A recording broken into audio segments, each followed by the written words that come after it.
Welcome you all student. My name is Suraj Dubey and I am faculty here in Shri Guru Kripa Vidya Sankul. Today I am going to explain you the topic friction. This is very important chapter for you all and we are going to learn this chapter in very explained manner. I will explain this everything in small things and I will explain these some practical examples like whatever I have drawn like bicycle, this is bearing, this is block. Okay तो friction क्या होता है हमें इसको समझना है कि friction क्या होता है. What is friction? Let us suppose here it is block. ये ब्लॉक गिवन है. Block is this is surface.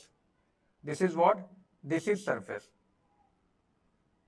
On this surface this block is kept. अब if you want to move this block in this direction, if you want to move this block in this direction, then what you will do, आपको क्या करना होगा? आपको एक force लगाना होगा. You have to apply some force और आपको force from this direction you have to apply the force. From this direction you have to apply force that it blocks will move in this direction. But as you apply the force, जैसे ही आप force लगाएंगे, what will happen?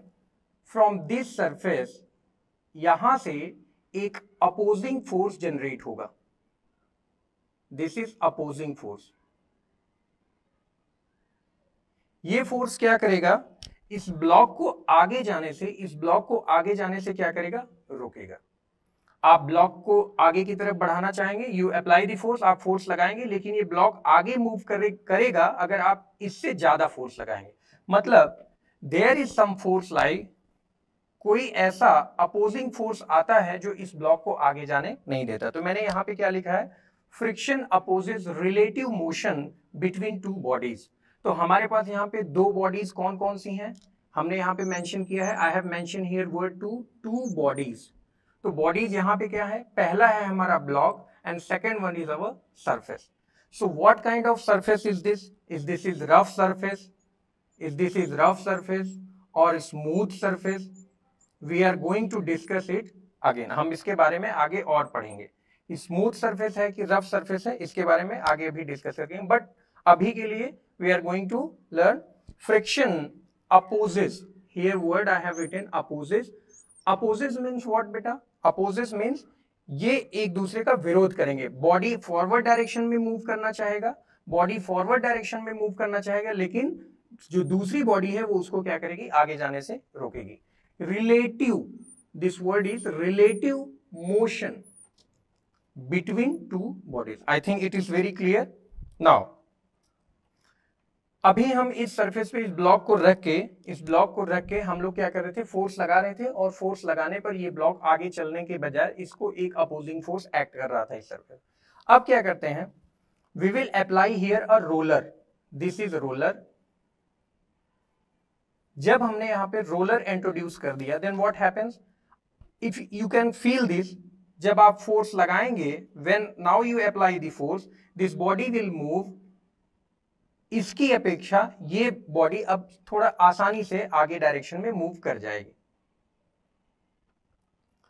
अभी हमने क्या introduce कर दिया? Roller. तो roller हमने क्यों इंट्रोड्यूस किया? यही बात हमें अब समझना है कि जब हमारा surface plane, when our surface is plane, तो यहां पर ज्यादा एरिया कांटेक्ट में आ रहा था. ये हमारा ब्लॉक है. ये ब्लॉक अगर मैं 3 डायमेंशन में भी अभी आपको प्रैक्टिकली समझाऊंगा, ये हमारा ब्लॉक है. इसका इतना एरिया कांटेक्ट में आ रहा था. तो अगर ज्यादा एरिया टच में है तो जब हम उस पर फोर्स लगाएंगे तो वो क्या करेगा? ज्यादा फोर्स से अपोज करेगा. और अगर मैं अपने इन हैंड्स को ऐसे रब करूं तो हमें ज्यादा फोर्स लगाना पड़ेगा. लेकिन मैं अगर इन्हीं दोनों हैंड्स के बीच में ये मार्कर रखकर करूं, ये मार्कर को आप एज्यूम करना है कि ये रोलर है और ऐसे एज्यूम करें तो देखिए हमें बहुत कम फोर्स लगाना पड़ेगा. ठीक है ना? तो फ्रिक्शन क्या हो गया? यहाँ पे फ्रिक्शन क्या हो गया? रिड्यूस हो गया. तो friction is what? Friction is opposing force. Oppose करता है आपके मोशन को. ठीक है ना? एक प्रैक्टिकल एग्जांपल से समझने की कोशिश करते हैं.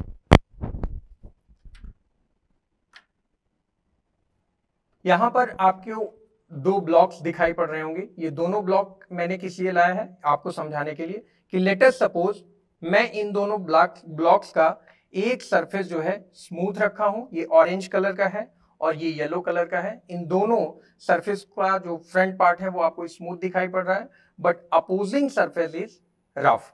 तो अगर मैं ऐसे फोर्स लगाऊंगा, ऐसे फोर्स लगा रहा हूं, आई कैन फील इट।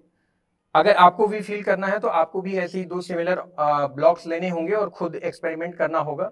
अगर मैं ऐसे फोर्स लगाऊंगा तो ये एक दूसरे का क्या करेंगे, अपोज करेंगे, क्योंकि अगर बॉडी को इसके ऊपर अगर मूव करना है, if body wants to move in this direction, तो ये दूसरी बॉडी इस बॉडी को क्या करेगी, अपोज करेगी।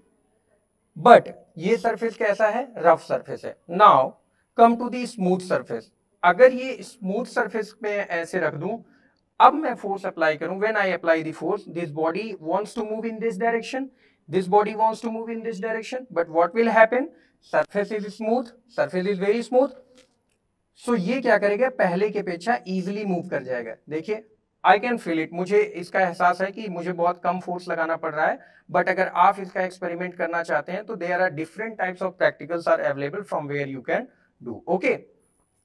और अगर मैं ऐसे लगाऊं तो आप फील करिए एक मुझे ज्यादा फोर्स लगाना पड़ रहा है, ठीक है ना। तो ये हमारा ब्लॉक का एक्सपेरिमेंट है आपको समझाने के लिए कि दो टाइप के surface, rough surface and plane surface. तो ये हमारा कौन सा सरफेस है, प्लेन सरफेस, जो मैंने लिखा है स्मूथ, और ये हमारा कौन सा सरफेस है, रफ सरफेस। एक दूसरा एग्जांपल आपको बताना चाहूंगा।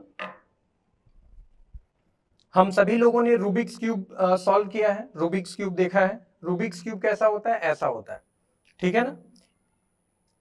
हम इनको रोटेट करते हैं, we tries to rotate these all layers of the cube. हम इस लेयर को रोटेट करते हैं। These layers are going to rotate in very smooth manner. These layers are going to rotate in very smooth. In which direction we want? Any direction, clockwise, anti-clockwise, upward direction, downward direction. Any जिस भी layer को downward layer, upward layer, जिसको भी हम move करना चाहते हैं, we can move it easily. So now I am going to explain you. This is third experimental part. This is thermocol block. ये क्या है, हमारा एक ब्लॉक है, इसके दो सरफेसेस हैं, मैं आपको दिखाऊंगा। पहला सरफेस जो हमारा है, आपने थर्माकोल को टच किया, पहला सरफेस हमारा कैसा है, स्मूथ है। लेकिन मैं अगर इसके अपोजिट साइड में जाऊं, दूसरे सरफेस की बात करूं, तो आप ये this is not a smooth, this is what, rough part. तो अगर मैं इस पे अपने हैंड को स्लाइड कराऊंगा तो it can move easily, but अगर मैं इस सरफेस पे अपना हैंड स्लाइड कराऊंगा तो इजीली मूव नहीं करेगा। तो हम फ्रिक्शन को कैसे समझ सकते हैं कि जैसा हमने बताया, friction opposites relative motion between two bodies.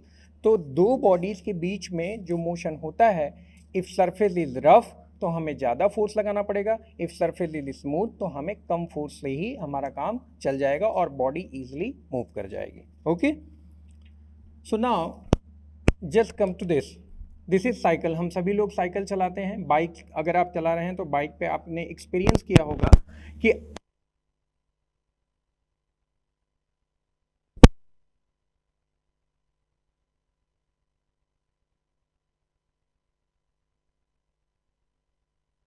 Bike धीरे धीरे या क्या हो जाती है, अपनी स्पीड को कम करता है और एक टाइम आता है धीरे धीरे रुक जाता है। तो ये क्यों पॉसिबल होता है, क्योंकि जब आप ब्रेक लगाते हैं तो ब्रेक लगाने से what will happen, friction is generated. जिस डायरेक्शन में बाइक मूव कर रहा है, जिस डायरेक्शन में बाइक चल रहा है, उसके अपोजिट डायरेक्शन में फ्रिक्शन वर्क करता है और उसको क्या करता है, स्लो डाउन करता है। एक बॉल लीजिए, यू टेक बॉल और इसको कुछ फोर्स लगा के आगे बढ़ा दीजिए, तो ये बॉल क्या करेगा, धीरे धीरे ग्राउंड पे चलते चलते धीरे, अब आप कोई फोर्स नहीं लगाइएगा, don't apply any force, this ball will come after some distance, after the traveling of some distance, the ball is going in rest condition. So you have applied the force, but one who is opposing the motion of the ball का जो motion oppose कर रहा है वही कौन है, friction है, okay। तो I think आप सभी लोग को बिल्कुल you all got a clear idea about the friction. This is our third diagram. This is our second one, this is our first, second and third. ये डायग्राम है ball bearing का, okay. ये vehicles में, bike में, fan में आपने इसको use करते हुए देखा होगा। इसमें क्या होता है, there are two races, the inner race है, this is outer race, this is outer race, this is inner race. In between these two races, there are a small identical, very smooth ball is present. Why these ball are present? These ball are present because it reduces the friction between these two surfaces. Inner surface, outer race, inner race और outer race के बीच में जो friction लगने वाला है, हम ये कहाँ यूज करते हैं? व्हीकल में, गाड़ी के पहिए करते हैं, ताकि हमारी बाइक जो है, हमारा कार जो है, वॉटेवर वो क्या करे, स्मूथली चल सके। Okay,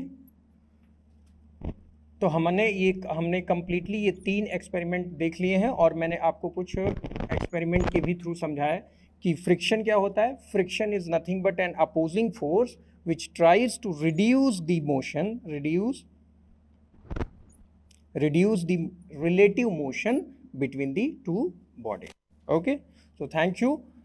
I will upload another part in upcoming videos. Please आप सभी लोग कमेंट सेक्शन में बताएंगे आपको कैसा लगा वीडियो, एंड मैं कोशिश करूंगा कि कंप्लीटली जो है नेक्स्ट पार्ट इसका लेकर आऊं। Okay, thank you so much.